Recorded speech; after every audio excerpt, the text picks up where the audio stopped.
Bueno, vamos a dar comienzo a esta clase virtual de la cátedra del doctor Jorge Rojas, referida a la organización y la competencia judicial. Tenemos que ubicar el concepto de la competencia dentro de lo que es la teoría del derecho procesal, la teoría general, y vincularla con los otros temas que venimos viendo en el curso, fundamentalmente proceso, jurisdicción y acción. Entonces, en esa secuencia, dentro de lo que uno podría establecer al proceso como la regla de juego que fija los límites de intervención de la jurisdicción, y a la jurisdicción como el mecanismo mediante el cual el Estado nos quita la posibilidad de que los ciudadanos resolvamos nuestros conflictos usando la fuerza, y a cambio, o con lo que se llama la teoría de la sustitución, nos brinda mecanismos mediante los cuales podamos acceder a distintos sujetos que tienen un poder específico de ejercer esa violencia de un modo legítimo, digamos, y esto sería la jurisdicción, pongan solución o den solución a esos conflictos diciendo quién tiene el derecho y dando o haciendo cumplir por la fuerza esas decisiones cuando no son voluntariamente cumplidas por los ciudadanos, y a la acción como la posibilidad de acceder, digamos, en esa secuencia en donde uno podría decir, bueno, la jurisdicción, el poder estatal, la acción, el acceso, y el proceso, la regla de juego, donde ubicamos el concepto de competencia. Esto es importante hacerlo porque muchas veces en el lenguaje coloquial se utiliza equívocamente la palabra competencia en lugar de la palabra jurisdicción. Y en realidad lo que se busca mediante el lenguaje técnico, con el uso de la palabra competencia, es la distribución material de los distintos conflictos entre los distintos jueces. Es decir, todos los jueces están investidos con ese poder jurisdiccional, poder que es único y no tiene divisiones, sino que cuando el juez posee la jurisdicción, la posee, digamos, o la puede ejercer más allá de cualquier división o cortapisa. Digamos, no quiero decir con esto, no hay mayor jurisdicción en un juez de la Corte que en un juez de primera instancia, sino que lo que hay es una distribución distinta de la tarea. Es decir, el juez de la Corte interviene en algunas, de la Corte Nacional, por ejemplo, interviene en algunos conflictos o en algún estado del conflicto, y el juez de primera instancia interviene de otra manera, y quizás, como digamos, la idea del proceso es ir limitando las discusiones, el juez de última instancia tenga a lo mejor un ámbito menor de intervención que el ámbito que tiene un juez de primera instancia cuando las cuestiones propuestas son más y más amplias. Entonces, volviendo a lo que es el concepto de competencia, digamos, uno podría llegar a encontrar definiciones tales como que la competencia es la medida de la jurisdicción. Y en realidad, lo que el Estado busca con la distribución de la competencia es organizar el funcionamiento de los tribunales, pero en realidad es organizar la distribución de la jurisdicción. Es decir, quién se va a ocupar de qué conflicto.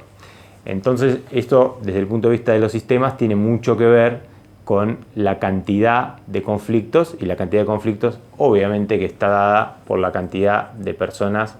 que conviven en un ámbito territorial determinado. Es decir, si uno se sitúa en la Ciudad de Buenos Aires, va a encontrar que las competencias están muy especificadas, digamos, muy limitadas. ¿Esto qué quiere decir? Que hay jueces sumamente especializados en un tema y que tienen esa asignación de conocimientos. Es decir, por ejemplo, jueces de familia, o jueces civiles patrimoniales, o jueces comerciales. Si uno ya se mueve a la provincia de Buenos Aires, donde hay menor concentración de población, va a encontrar que hay juzgados civiles y comerciales que se ocupan de todos estos temas. Y si uno va, por ejemplo, al sur del país, se va a encontrar con que hay, por ejemplo, tribunales con competencia universal. ¿Esto qué quiere decir? Que ese juez que está investido con la jurisdicción conoce en absolutamente todos los conflictos que se susciten en ese ámbito territorial. Y esto se da porque hay poca población y hay menos conflictos. Entonces, uno podría decir, a mayor cantidad de concentración demográfica, mayor especialización del juez en determinada materia. De este modo, también lo que debería decir es, la competencia entonces es una regulación del Estado distribuyendo entre los distintos jueces los conflictos. Y entonces ahí tenemos ya una primera regla relativa a lo que es la competencia, que es el orden público en la distribución de los conflictos. ¿Esto qué quiere decir? Que cuando el conflicto se suscita, las personas no pueden llevar ese conflicto a cualquier juez, sino que ya hay una norma del Estado que tiene que ver con una garantía constitucional, que es la del juez natural del conflicto, y esa norma estaría ya previamente a que el conflicto se suscite determinando quién es el juez que se tiene que ocupar de entender en ese conflicto. Esta es la regla general en la distribución de la competencia, que en el código, por ejemplo, en el Código Civil y Comercial que tengo aquí, el artículo 1 ya establece que la competencia atribuida a los tribunales nacionales es improrrogable. Esto quiere decir que no puede ser pactada como regla por las partes que están en ese conflicto. Claro, esta regla tiene una importante excepción, que muchas veces también los alumnos terminan confundiéndola a la excepción como si fuera la regla, porque en materia civil y comercial es donde opera principalmente la excepción a la improrrogabilidad de la competencia, es decir, a la imposibilidad de que las partes establezcan cuál es el juez que va a entender, las partes o una de las partes, establezcan cuál es el juez que va a entender ese conflicto, sino que la ley misma es la que establece a qué juez se le va a atribuir. ¿Cuál es la excepción entonces? Es la posibilidad de prorrogar justamente esa competencia, que puede ser realizada de modo expreso o de modo tácito. Entonces, esa prorrogabilidad uno solo la podría realizar en materias patrimoniales y en competencia territorial. Es decir, que solo podríamos pactar, por ejemplo, en un contrato de alquileres, que de suscitarse alguna desaveniencia en lo que hace a ese contrato, algún conflicto, llevaríamos esa competencia a un juzgado de la Ciudad de Buenos Aires o de la Provincia de Buenos Aires o de la Provincia de Santa Fe, sin establecer otra cosa. Digamos, estamos en una cuestión patrimonial, sí, entonces esto se puede hacer. No se podría hacer, por ejemplo, en una cuestión de familia o en una cuestión penal o en una cuestión laboral. La materia no se puede pactar, así como tampoco se puede pactar, por ejemplo, en la esfera federal. Solamente podemos prorrogar la competencia en materia territorial y siempre que estemos en un conflicto de índole patrimonial. Esa es la excepción. El resto de las cuestiones de competencia o de la asignación o la distribución de la competencia va a ser una cuestión de orden público que el Estado se va a encargar de regular por distinto tipo de normas, algunas de ellas contenidas en el Código Procesal Civil y Comercial de la Nación, que es el que estamos estudiando, y después vamos a encontrar también que hay distintas normas en materias específicas que van distribuyendo, en algunos casos, competencias de acuerdo a la materia que se discuta. Y el otro carácter importante en relación a la competencia es que esta es indelegable. ¿Qué quiere decir esto? Es que el juez al cual se le asigna una competencia determinada no puede excusarse de entender en el caso, no puede derivárselo a un colega de igual grado, no puede derivárselo a la segunda instancia ni eximirse de intervenir, sino que es un deber para el juez intervenir en todos los asuntos en los que esté asignada su competencia. Lo cual no quiere decir, obviamente, que el juez rehúse la atribución de competencia que le pueden efectuar las partes, o que no existan este tipo de discusiones, sino todo lo contrario. Uno, si se pone a revisar las voces de jurisprudencia, por ejemplo, de lo que es la Corte Nacional, lo que más va a encontrar son fallos relativos a discusiones de competencia, es decir, a la atribución de competencia, lo cual también nos da la pauta de que a veces las normas se superponen entre sí, no son del todo claras y además, claro, los asuntos los conflictos pueden ser interpretados en uno u otro sentido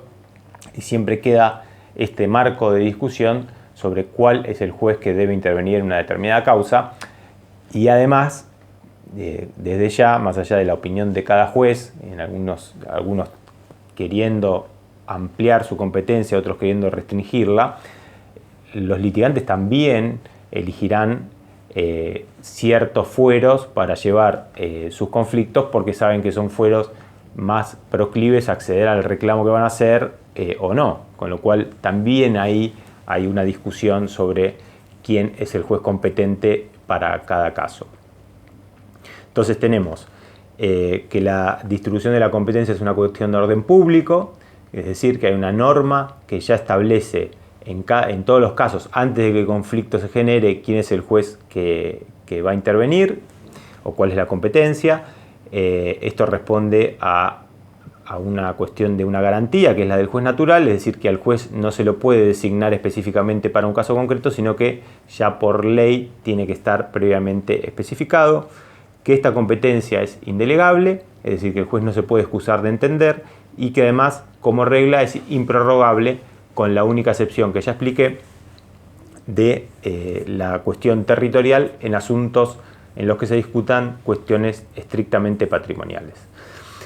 Luego, para terminar esta primera explicación, también hay que decir cómo es que las partes eligen o determinan quién es el juez competente o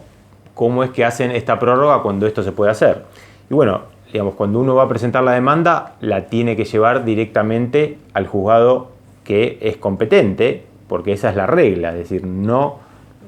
hay prórroga de competencia en general como regla. Ahora, en los casos en que existe posibilidad de prórroga, es decir, que uno podría llevarlo en un asunto patrimonial, tanto un juez de la Ciudad de Buenos Aires como un juez de la Provincia de Buenos Aires, uno puede establecer previamente, si hubo antes del conflicto un contrato entre las partes, en el contrato mismo, cuál es la prórroga que las partes desean realizar y después, si esto no está fijado en el contrato, lo pueden realizar de forma tácita. ¿Qué quiere decir esto? Que el actor lo va a llevar al juez, sin haber ningún tipo de pacto previo, al juez que quiera que sea el competente en función del territorio, y la otra parte, la demandada, si al contestar la demanda no dice nada, está prorrogando tácitamente esa atribución, cuando podría, por las reglas generales, llevarlo a algún otro magistrado. Es decir, ¿cuál sería la regla general? El lugar donde sucedió el hecho o el del domicilio del demandado, que es una regla fijada, por ejemplo, en el Código Procesal. Entonces, eso sería el planteo inicial de cómo es que el Estado distribuye los conflictos entre los distintos jueces. Lo hace en base a distintos tipos de criterios para asignar esos conflictos, que es lo que vamos a ver ahora. Y también en este punto uno debería distinguir entre la competencia, otra cosa que también viene dada por la forma de organización del Estado argentino. Es decir, nosotros lo que tenemos es, voy a utilizar el pizarrón, una doble estructura en nuestro Estado, que es la federal y la ordinaria o local.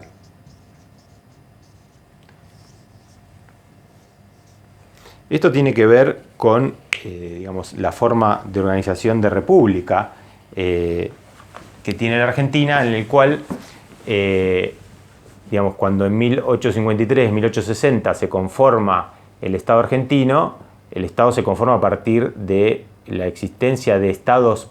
previos. Estos estados eran las provincias, la provincia de Buenos Aires, la provincia de Santa Fe, la provincia de Entre Ríos, la provincia de Córdoba, preexisten al Estado Nacional y delegan en el Estado Federal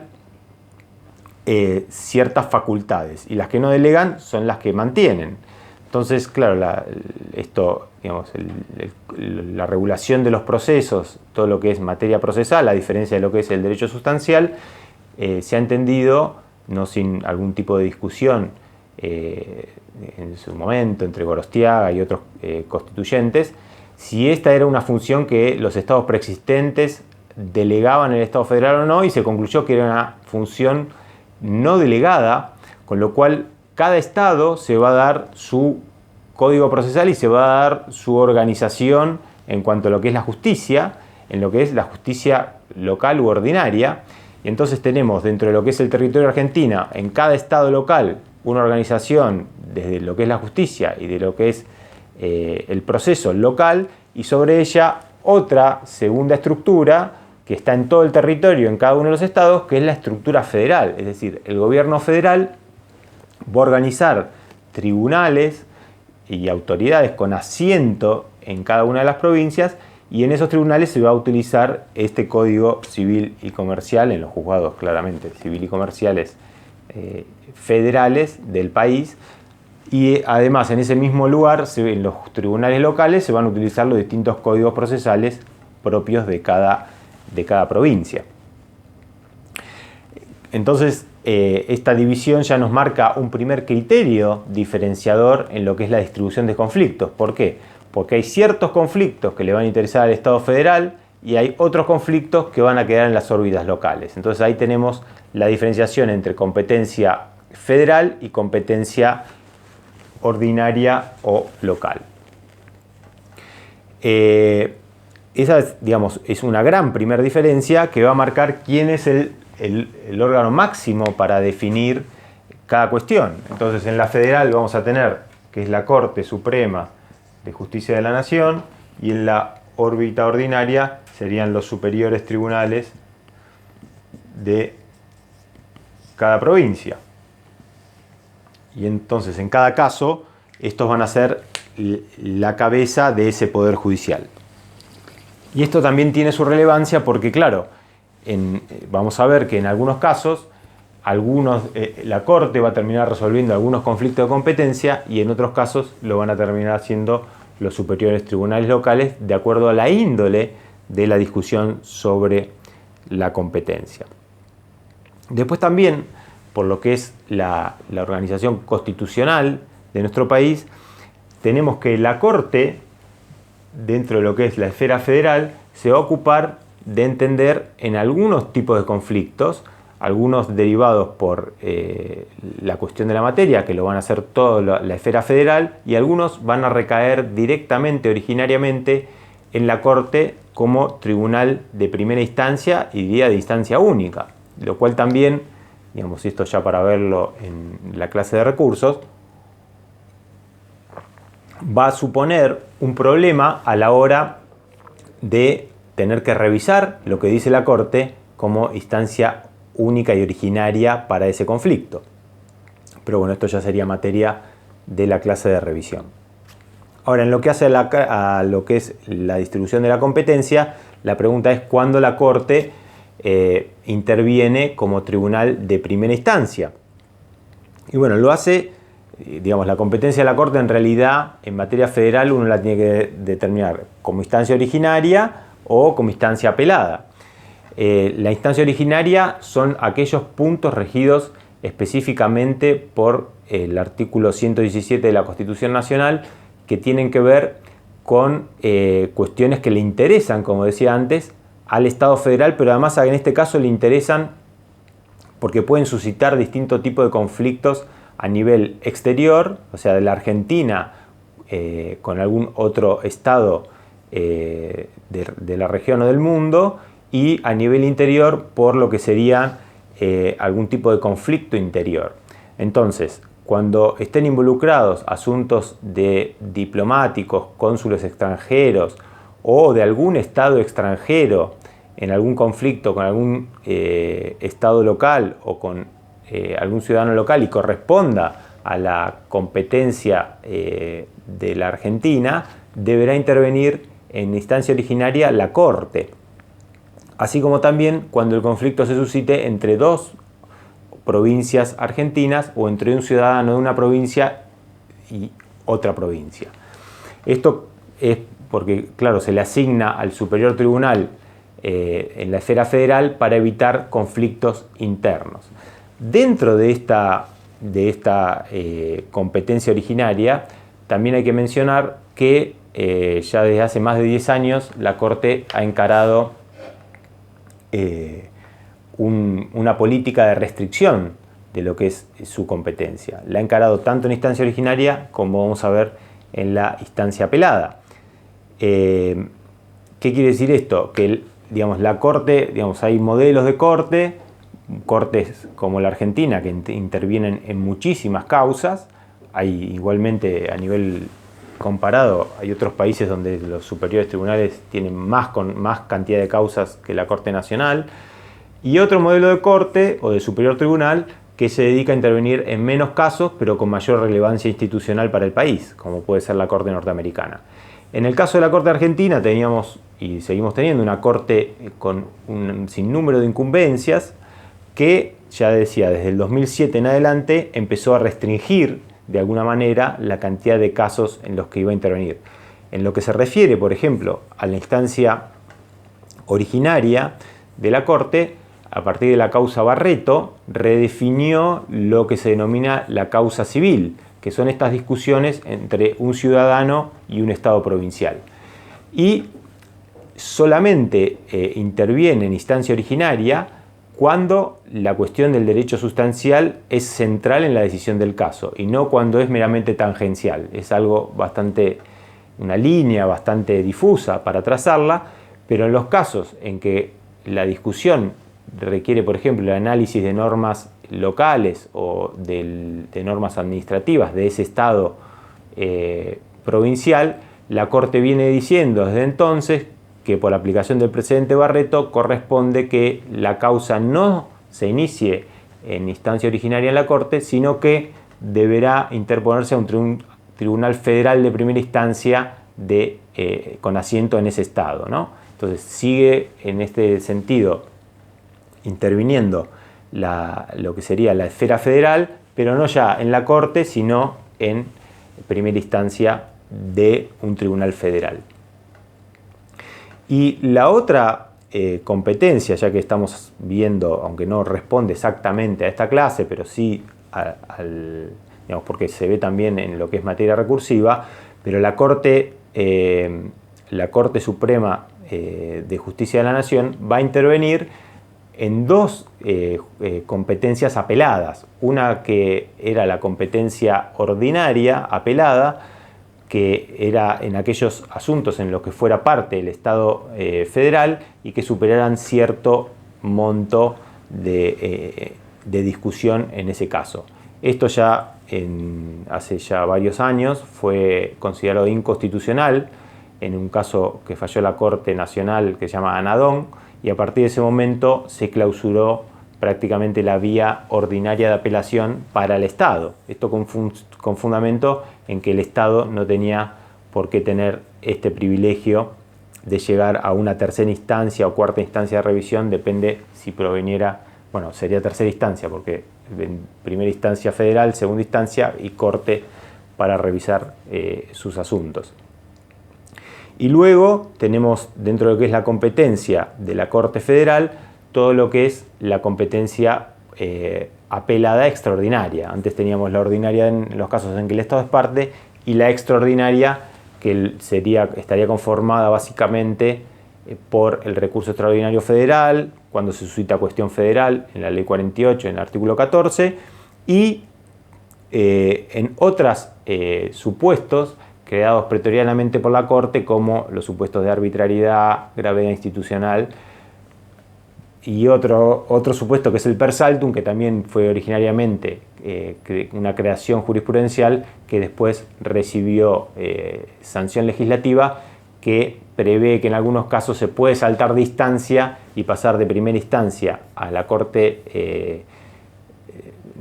Federal cuando la índole de la cuestión a discutir requiere una intervención rápida de la Corte y no admite demoras. O sea, son muy pocos casos, diría los de gravedad institucional también son muy pocos casos,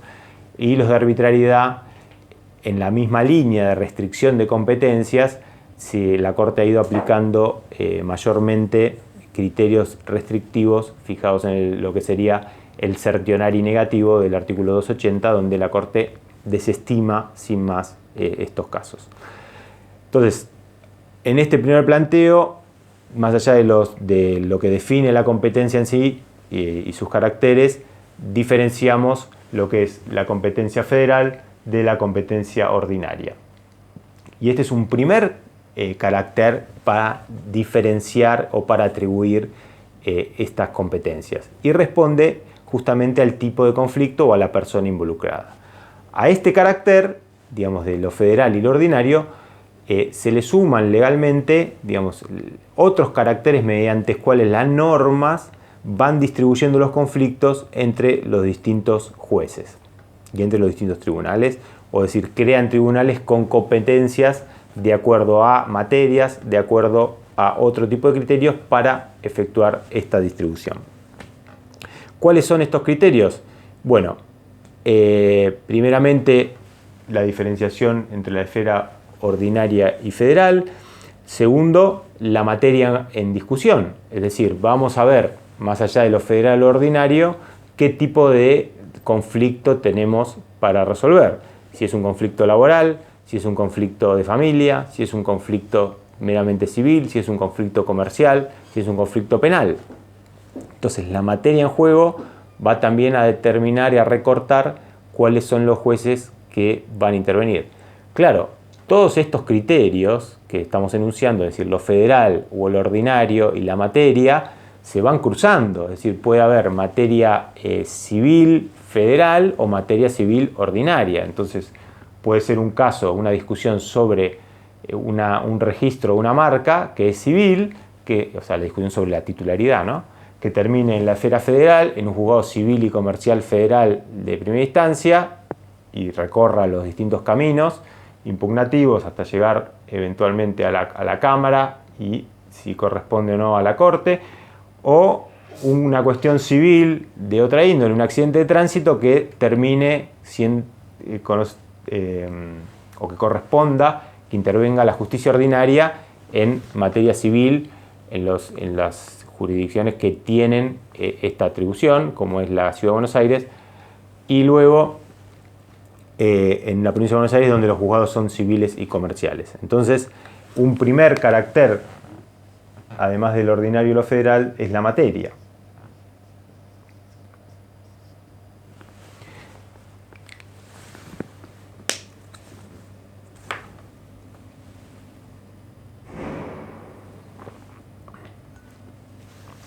Otro segundo carácter, además de la materia, es el territorio.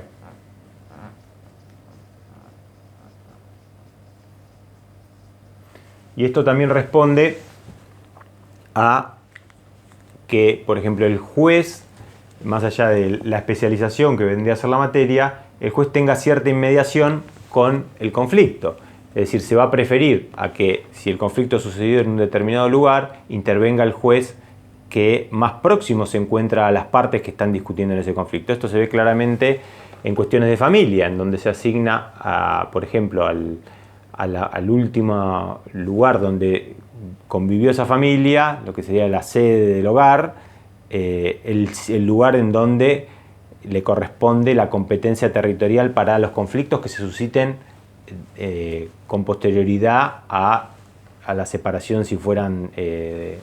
una pareja, o a la cuestión relativa al régimen de comunicación con sus hijos, o a la cuestión relativa a los alimentos. Es decir, ese lugar estaría fijando la proximidad entre el tribunal y el conflicto.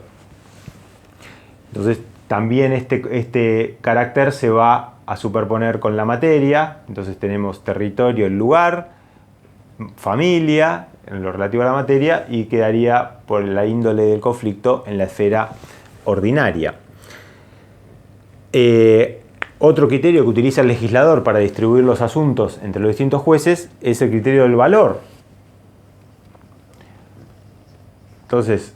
el valor está vinculado, por ejemplo, a distintos asuntos que podrían ser denominados pequeñas causas o asuntos de menor cuantía, en los cuales se asignan tribunales específicos porque se presume que si el valor es menor, la cuestión es más sencilla de responder y quizá en ese esquema organizacional, que digamos en cada provincia va a ser distinto, en algunas provincias el valor puede determinar que tengan un tribunal específico de pequeñas causas, por ejemplo, que además prevea ese sistema que no va a tener una revisión, lo que diga ese juez. En la Ciudad de Buenos Aires no existen esos tribunales, existen tribunales administrativos en la esfera del gobierno de la Ciudad de Buenos Aires. Lo que sí existe es dentro de este código lo que es el monto de apelabilidad. Entonces ahí lo que tenemos es un artículo, que es el artículo 242, que dice que las causas que tengan un monto inferior al que determina la Corte Nacional, no van a tener la posibilidad de ser apeladas cuando el monto involucrado no supere, y lo que es en la actualidad son 300.000 pesos. Esto fue modificado a partir del comienzo de este año. Otro criterio que utiliza el legislador para distribuir los conflictos es el del grado. Bueno, el del grado tiene que ver con las posibilidades de revisión de los conflictos, es decir, el juez de primera instancia será el primer grado de la jurisdicción, el de segunda instancia el segundo grado. En los estados provinciales a veces tenemos superiores tribunales que tienen además su esquema recursivo propio, y el último instancia nacional sería, en los casos que corresponde la Corte, sería en lo que sería la apelación extraordinaria, pero ya no como un grado ordinario de revisión. Y después, otro criterio utilizado es el turno. El turno tiene que ver con los tribunales que entienden las cuestiones que se van suscitando en un momento de tiempo determinado. Es decir, las cuestiones urgentes, esto generalmente se aplica en materia penal y en materia de familia, digamos, cuestiones que se suscitan en algún momento y uno no puede prever cuándo esto va a suceder, pero hay tribunales que están abiertos las 24 horas para recibir todas las denuncias que se hacen en ese espacio temporal. Y eso quiere decir que en ese turno todas esas causas van a ser asignadas a ese tribunal que se va a ocupar de prevenir en la causa y después de quedarse en el conocimiento definitivo de esa discusión. Entonces, lo que es importante que quede claro es que estos criterios de distribución de conflictos